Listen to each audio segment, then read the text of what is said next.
Well, hello there, and welcome to another edition of Warbird Wednesday. My name is Fred Bell. I am the Vice Chairman of the Palm Springs Air Museum, and I am here today with my Veracund assistant, Greg Kenny, who has not explained to me any relationship to this.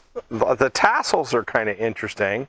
This hat, as it relates to the airplane today, but the deal is I wear the hat, so I'm going to go ahead and do this one. This interesting hat is, oh, there you go. He had to jump for that a little bit. So we're going to get into another variable wing aircraft, the F-111. Now, the F-111 is another one of those variable, again, look, Greg, we spared no expense. It actually works. Give you a plan view of this airplane. Variable wing airplane came out of the Tactical Fighter Experimental, the TFX program that the F-14 came out of. Remember, they were playing around with these variable wing aircraft. I think that those aircraft and the B-1 that we talked about you'll never see these types of airplanes again. I do not think, with the advances that they've got in engineering now and the really good outcome that came out of the F-15 wing, these high lift wings that they don't need this variable shape wing, I just don't think that, you could argue with me, but I don't think we'll see any more of them. Now, the first flight on the airplane was in 1964. It was introduced in 1967. It is a fairly fast little bugger at 1,650 miles an hour. Little bugger is an engineering term, by the way, or Mach 2.15, so fairly quick.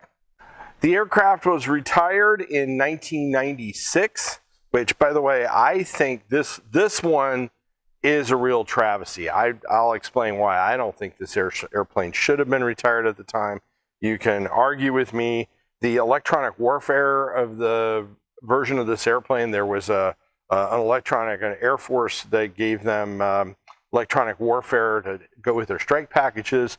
That went out the window in 1998. They got rid of that as they consolidated all of the Wild Weasel and all of that stuff, suppression of enemy air defense on the electronic side.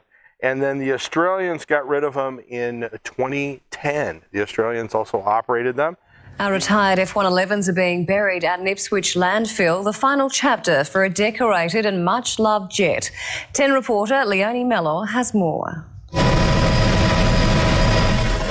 We saw many farewells to the F-111s, affectionately known as the Pig, but today it is the final one. 23 of the aircraft are being buried here at Swanbank after 37 years of service. The planes have all been demilitarised. 13 planes are being kept. They're going on loan to various RSLs and museums, but Defence said it had to get rid of the remainder under an agreement, an international agreement with the US, where it purchased these planes from. Now, you're probably asking, why didn't they sink them or use them for dive sites? Defence said it did look at several options, but the aircraft panels contained bound asbestos. Recycling was another option, but it was double the cost. So the decision to bury them here, the safest and cheapest option. But I guess many aircraft enthusiasts are still asking, saying, gee, what a shame, after such a decorated history, 37 years of service. And of course, people in Brisbane know them most famously for their dump and burn during river fire. But here at Swanbank, their final resting place for 23 of the F-111 fleet. There were 563 of the aircraft built, so a fairly good size, fleet of aircraft. This airplane came out of a low-level analysis from SAC in 1960, the Strategic Air Command. And we talked about the B-1 and the B-1, the Air Force wanting more of an ability to have a nuclear strike delivery. And so initially, these aircraft were thought to be flown by SAC, and I'll tell you what happened to those Strategic Air Command aircraft as opposed to the strike fighters, the FB-111s. But that was where it came from. Now, what happened was, and we're not going to spend a lot of time on this, everything went in high level, like with the B-1, Russian air defenses, Soviet air defenses, Warsaw Pact got much better. They realized when they lost a U-2 that they could no longer have aircraft up high, that they were going to have to go down into low-level penetrators, and that's where this airplane came from. Now on loadout, and Greg can find a loadout on this airplane, lots of bombs. The airplane had lots of bombs. There was a bay in here. It would actually hold a one nuclear weapon, so that was the key thing for SAC, was it carried a nuclear weapon.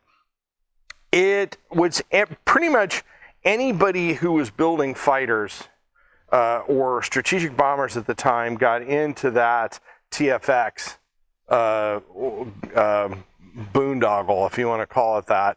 And the whole thing about that was McNamara was forcing the services to try to integrate and consolidate all of their build-outs. And so the Douglas actually had an aircraft that was going to get built, the F-6D, the Missileer, that didn't happen in favor of going after this TFX program. Now, the interesting thing about the TFX program, Greg, Boeing actually won the competition. But because there were not enough commonality in the airframe components, McNamara went in, the whiz kids, McNamara went in and said, no, we're not going with that proposal, and forced the services to choose this product, the General Dynamics product, which I think is really interesting, because I think that that's one of the things that, if you want to talk about a stigma of this airplane with the services, is that the services felt that they had this airplane jammed down their throat, and they didn't like it by the military industrial complex. They didn't pick the design. McNamara basically said, this is the way you're going to go.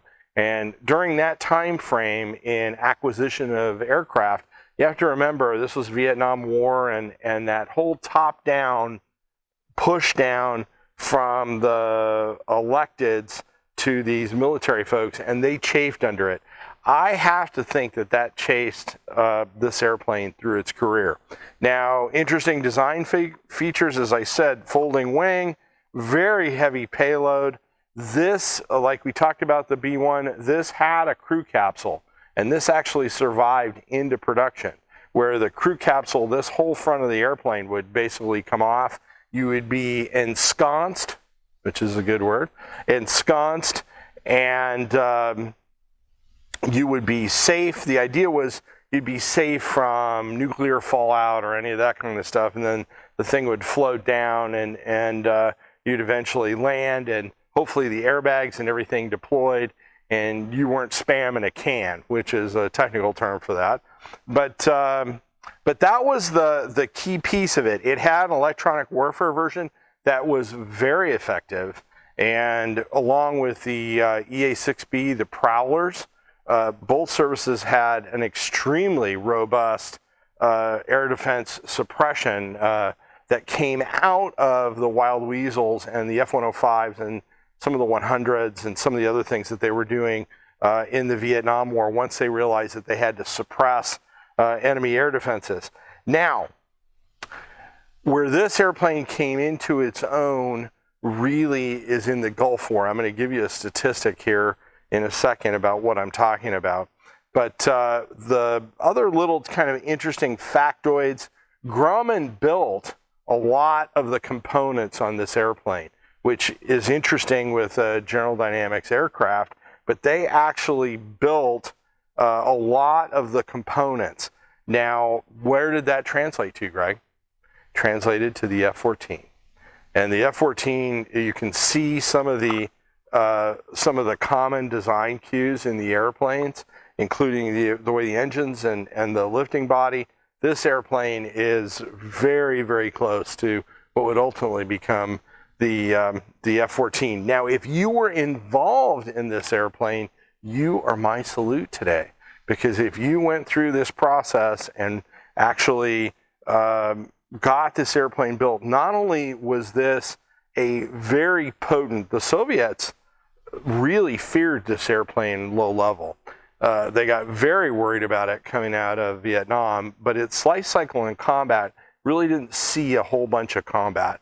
Saw some fighting in Libya and ultimately in the Gulf War. But if you were involved in this program, as I have done with other types, you kept the peace. And to all the Cold Warriors and the folks that worked on this particular airplane, we're going to salute you. And what we're going to do today is guava soda. Guava soda. As you can see my astonishment, because again, I don't know what Greg is going to give me until I actually pick the bottle up. It is cold. 140 calories. A little lower. Greg's looking out for me. I don't see natural and artificial flavors. I do not see the pure cane sugar mafia on this bottle. We'll go ahead and open it. It did fizz, good sign. So if you were involved in the F-111, thank you so much. A very capable, robust airplane. I salute you.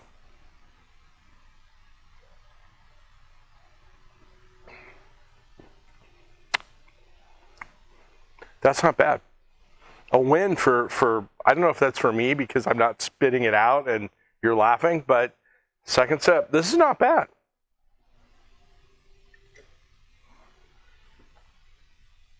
Greg Kenny's always pushing my horizons to new things. So today I have tried and liked guava soda. So the F-111 saw on a low-level mission what would happen, and Greg can pick up maybe some of the action in Libya, where these airplanes really scared the heck out of Gaddafi on low-level attacks. But they would carry these retarded bombs. They would have foils, airfoils, or parachutes, fins that would open up because they had to get out of the blast wave. So they operated at extreme low level. There's a technical term. There's a turret. There was a turret on the bottom of this that the bombardier would essentially lock on, and it was like it was an inertial guidance system, and it would give him an aim point, and then it would flip over. It was almost hard to watch because as the airplane went over the target, it would flip over and you'd be looking at the target behind the airplane. It was kind of interesting. This was before, of course, GPS changed everything, or laser guided bombs. Now we're going to talk about where this airplane came into its own. Where it came into its own was in the Gulf War. I'm going to give you a statistic, Greg, a statistic. This aircraft dropped 80% of all the laser-guided bombs during the Gulf War. That's how much of a bomb truck it was. So it was, I think, as I said, a very capable weapon. When it was retired, I was sad because I actually liked this airplane. And I can remember being at Randolph Air Force Base in the 90s, and there was a beautiful F-111 there, and the pilot was there, and I went over to talk to him. I asked him where he was going with it. He was going from the remanufacturer facility to the boneyard because the airplane had been completely rebuilt, but they'd been retired. So he flew that airplane straight to Aardvark, and who Lord knows what happened to it. I would imagine the Australians bought a lot of these later. I would imagine that those aircraft that had been rebuilt and were essentially fresh with almost no time on them probably went over to Australia, but then it went into history. It is very heavily represented in museums, fairly large airplane like an F-14. We do not have one in our inventory just because of how big it is, but someday maybe we will expand and actually carry one. At that point, it went on to history. There were a number of variants made in this airplane. The SAC aircraft, when they were done with SAC, my understanding, and you can argue me with the comments if I'm wrong, but they were converted over to G models. And that, at that point, the airplane just became a tactical fighter bomber, and it kind of went on its way into history. So, as I said, a really excellent airplane, and this one, I would say, probably retired before its time. Kind of like maybe Greg is going to be. We're going to retire you before your time, Greg. Only if you do really well on Warbird Wednesday, right? So if you, now I'm standing in front of the Memphis Belle, the movie Memphis Belle is behind me. If you want to amaze your friends, you can get this fantastic Memphis Belle cap. Go out on our site. I think it's fantastic. Look, it even tells where you got it, Palm Springs Air Museum. So go out to our website and click on the link, and Jason will happily ship that out to you. Now, we cannot do all the restoration work that we do without your donation. So click on that link in that's a portion of this video, and you can drop us a few shekels. If you find us on Facebook, give us a like, give us a comment. If you see us on YouTube, all we do are long-form airplane videos. That's it. If you can get past the hat and you can get past the soda, it's all airplane. We'd love to have your subscription. If you know somebody who's just a hardcore military airplane person, send them our link and hopefully they'll subscribe as well. My name is Fred Bell. I am the Vice Chairman of the Palm Springs Air Museum. Thanks so much. Have a great day.